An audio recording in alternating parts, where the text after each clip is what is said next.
Hi guys, welcome back to my channel. ఇదేంట్రా బాబు ఇంత tasty ఉంది అసలు. కొబ్బరి పాలతోటి రైస్ అయితే ప్రిపేర్ చేసిన. ముందైతే ప్రాసెస్ అయితే చూద్దాము. ఫస్ట్ అయితే నేను ఇక్కడ 1.5 గ్లాస్ రైస్ అయితే తీసుకుంటున్నా. దాన్ని వాష్ చేసి మనమైతే నానబెట్టుకోవాలి.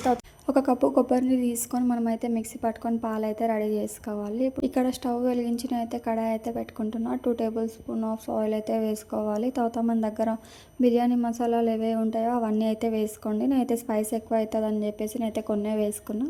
తర్వాత చిల్లీస్ వేసుకోండి. తర్వాత సన్నగా తరిగిన ఆనియన్స్, క్యారెట్, కర్రీ లీవ్స్, అలాగే కొరియాండర్ లీవ్స్ కూడా వేసుకొని దీన్ని బాగా ఒక 2 మినిట్స్ అయితే కుక్ చేసుకోవాలి.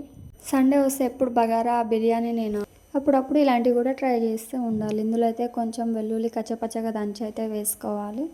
పచ్చివాసన పోయేదాకా వేయించుకోవాలి. ఇప్పుడు వెజిటేబుల్స్ అన్నీ మంచిగా ఫ్రై అయిన తర్వాత మనమైతే ఇందాక సోక్ చేసుకున్న రైస్ యాడ్ చేసుకొని అలా కలిపేసుకొని మనమైతే 1.5 గ్లాస్కి అయితే 3 గ్లాస్ ఆఫ్ మిల్క్ అయితే మనం యాడ్ చేసుకోవాలి. ఇక్కడ చూడండి, కొంచెం టేస్ట్కి తగ్గట్టు సాల్ట్ కూడా వేసుకొని బాగా కలుపుకొని మనం ఒక 10 to 15 మినిట్స్ అలా మూత పెట్టి మంచిగా కుక్ చేసుకోవాలి. నేను ఇక్కడ ఎన్నిసార్లు లిడ్ క్లోజ్ చేశానో సరదాగా అలా కామెంట్ చేయండి గైస్. చూద్దాం ఎవరు కరెక్ట్గా గైస్ చేస్తారో.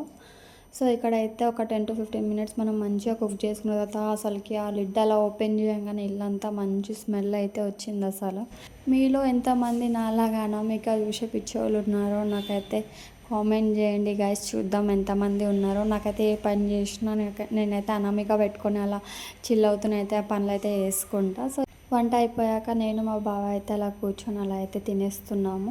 ఇందులోకైతే నేనైతే ఎగ్ మసాలా కర్రీ అయితే చేశాను. సో మీకు ఇంకా నా నుంచి ఎలాంటి వీడియోస్ కావాలనుకుంటున్నారో కామెంట్ అయితే చేయండి. నేనైతే ట్రై చేస్తాను చేయడానికి. అసలుకి సూపర్ ఉంది. అసలు మీరు ఇక్కడ నా ఫేస్ ఎక్స్ప్రెషన్ చూస్తేనే మీకు అర్థమైపోతుంది రెసిపీ ఎలా వచ్చిందనేది. సో ఇంకొక వీడియోలో మళ్ళీ కలుద్దాం. బాయ్.